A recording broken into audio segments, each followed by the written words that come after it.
What's up, St. Philip family? If you're watching this and you are a widow, I want you to know that you are seen, known, and loved by the Lord. Throughout sacred scripture, we see so many images of widows who are identified and cared for and provided for by the Lord himself. And this weekend, we see the widow of Zarephath, how she's had her son and they were going to die, but the Lord provided through Elijah a whole year's worth of flour and oil. And we see the widow's mite, where Jesus identifies that widow who gave everything she had, her whole livelihood, to trust in the Lord. And she is seen, loved, and provided for by the Lord. So if you are a widow, be not afraid, as Elijah says, be not afraid. The Lord loves you and he sees you and he will provide for you. And whether that's your widow because you've lost a spouse to death, or lost a spouse in divorce, or even a spiritual widow where you feel alone in your journey to the Lord and practicing your faith, Jesus sees you, he loves you, and he will be with you, providing for you. So God bless you. Let's talk about despair. What is despair? So despair is basically when I take my problems or my sin, and because of my response to them, my fear of them, whatever it is, I make it bigger than God. That my problems and my sin are greater than God's power to save, greater than God's mercy. I'm in a situation that is not redeemed, not possible to redeem, that no one is so powerful that they could actually free me from this situation or redeem this. And I've committed this sin that just is unforgivable or multiple times. So that's despair. Despair, it's against hope. Because hope is infused in our soul by God in our baptism. And hope is a certainty. It's not, oh, I hope that. It's hope.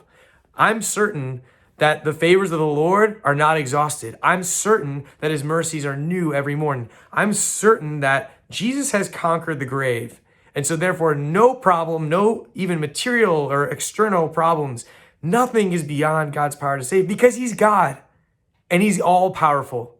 Nothing in my life, nothing that I created or is created for me, no sin can withstand God's power to save. That's the virtue of hope that reminds us of that. But Satan wants us to despair. Satan does not want us to receive the grace of God. He doesn't want us to turn to God. He doesn't want us to ask for forgiveness, because he wants us to stay in despair. And he has what's called the despair box. The despair box. So Satan is the master misdirector. Look over here, don't look over here. Look over here, don't look over here. The illusionist, he creates these illusions, smoke and mirrors. He wants to distract us so that he can trap us. And so here's the despair box. When we have an event in our life, a crisis, a trial, a challenge, a sin that we commit, all of a sudden we're panicking. And we see the challenge in front of us, we see the difficulty, we see the struggle, we get so fixed on that struggle or that sin that we're not paying attention.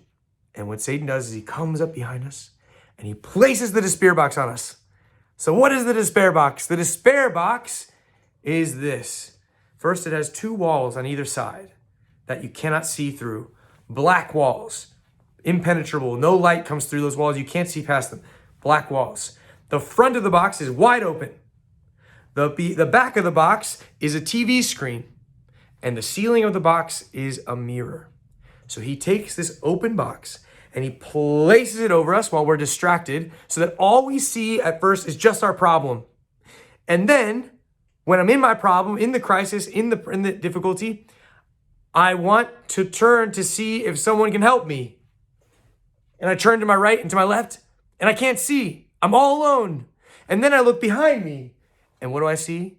A video playing of all of my sin, all of my failures, all of my weakness, all of my brokenness, this replay reel over and over and over again. And then when I feel desperate and all alone and I'm just covered in my sin, I want to turn to God, to heaven, and I look up and I see myself in the mirror. I'm all alone. It's all on me. Self-reliance.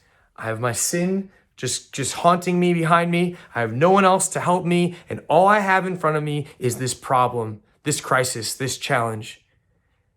And that is what leads to despair. Because I'm trapped, I'm isolated, I feel like it's all on me, and I'm afraid of what's in front of me. and I despair. That's the despair box. And Satan loves that tool. So how do I get out of the box? How can I get out of the despair box? How can I get out of that box where I'm isolated? My sins are all over me. I'm just seeing myself and thinking that it's all about me. It's all depending on me. It's all on my shoulders. How do I get out of this box? Well, the box is open. The box is open. Just walk out. Well, it's not that easy, right? Because I'm afraid. I'm afraid to take that step. I'm afraid to walk out.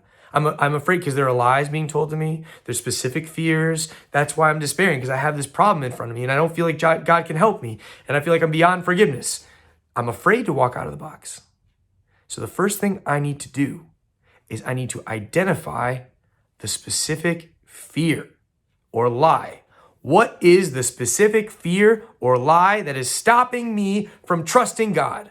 That is stopping me from stepping out of the box? What am I so afraid of? What am I afraid that God can't do? What am I afraid to do because of whatever the consequence might be? What is the fear and what is the lie? We need to identify that. Identify that.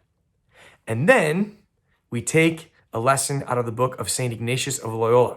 So St. Ignatius of Loyola, he knew Satan very well, and he called him the enemy. St. Ignatius is a soldier, and so he has everything he sees is in terms of like military mindset. So he calls him the enemy, and just like soldiers need to know their enemy and understand how to defeat them, how the enemy is trying to defeat, like work against them, he knows the enemy. And our enemy, Satan, is very cunning. He is the master misdirector. He is the illusionist, but he's perfectly uncreative because he's not the creator. And a sign of his uncreativity is, I don't know about you, but do we just like continue to commit the same sins over and over again? Yeah, he's uncreative. Same sin, same temptation, works every time. Boom, boom, boom, boom, boom. We fall for it every time. He's uncreative. And so we actually can use fear and lies, insecurities, as his tell. You see, Satan knows the power of God. Satan knows the providence of God. Satan knows the mercy of God. And Satan knows that he was destroyed by Jesus Christ on the cross. He knows that he lost already. So if he can get us to stay in our box, he'll win. But the moment we step out, he loses. And so we need to identify, what is Satan trying to make me afraid of?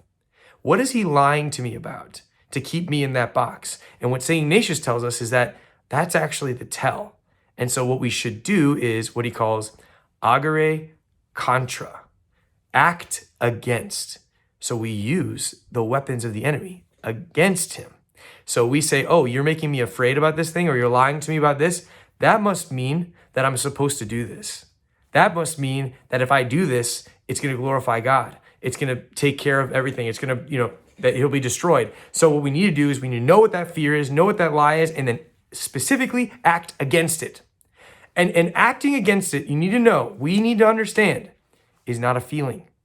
Agere contra is not a feeling. It's acting against the feeling of fear. It's acting against the feeling of shame or lie or whatever it is. It's actually going against, I feel like staying trapped in this box. I feel paralyzed. I feel like everything's over. I feel like I'm despairing that God isn't with me, but I know that's not true. I know that that's a lie. And so I'm going to act based on what I know, not based on what I feel. And something that can be very helpful for us to understand what we need to do to step out of the box of despair, to get out that box, is to ask ourselves this question. If I had perfect trust and perfect confidence in God, in his power, in his mercy, and his providence, what would I do? If I had that perfect trust, perfect confidence in the power of God, to care for me, to provide for me, to never let me fall, what would I do if I had that level of confidence? And then do it. A little note to that, God would never ask us to sin. So if in our minds we're thinking that if I really trusted in his mercy, I would do this and he'd forgive me. No. That's not what I'm talking about. But think about that. Give yourself that little thought experiment. If I wasn't afraid and wasn't believing this lie that I know to be a lie, and if I had perfect confidence, perfect trust in God's power, that he can do anything, that he can work anything to the good, if I trust him and if I confidently act in that way, what would I do? And then do it. do it. It's an act of the will. We have our will is always free. The box is always open. It's always open. The illusion is that I'm trapped. I'm never trapped, ever. I am never trapped, even in prison, even in Auschwitz, no matter what. I am never trapped. I'm always free to choose. The choice is ours. We need to not give in to fear. We need to not give in to shame. We need to not give in to pride, to think that that this is all on our shoulders. It's a self-reliance. That's what Satan's doing. He's keeping us trapped in that box. So we need to make the act to step out of that box. And a final tip for that getting out the box is the sacrament of confession, reconciliation, and penance. That in that sacrament, sometimes we let Jesus do for us what we can't do ourselves. Jesus, I'm trapped in this box and I can't take a step. Jesus, I'm trapped in despair and I can't muster up the confidence in your providence, in your mercy. I just can't do it. So I come to confession and I say, Jesus, please take me out of this box of despair. Take me out of this shame. Please forgive me for despairing and for turning away, and do for me what I cannot do for myself. So we at least have the courage to go to confession, which is the sacrament where Jesus literally takes us and brings us out of that box. He takes us and reconciles us with himself. And then he gives us grace, and he gives us strength to keep on going. So do not deprive yourselves of that grace of confession, because Jesus can do for us what we can't do for ourselves in that moment. And so, brothers and sisters, stop listening to Satan. Get out that box. Identify the fear. Identify the lie. What is it that you're afraid to do and afraid might happen? But if I had perfect trust and confidence in God, I would do this because I know that he can do anything. He just wants my trust and my heart. And St. Francis de Sales, he says to us, he says, our experience of God's providence, our experience of God's power is directly proportional to the amount to which I allow God to provide. And if I stay in that box, which sometimes we love that box, we're like a dog in a kennel. We love that despair box because we're just so afraid to walk out. If we stay in that box, we'll never know what God can do. But check this out. If I have the courage, and by God's grace, I can make that act of the will to choose to go against, agere contra, to go against that fear, against that lie, to actually take that step into the light, out of that box. Here's what happens.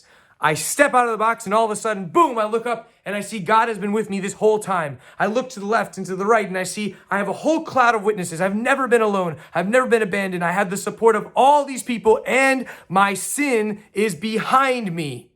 My sin is gone because his mercy endures forever.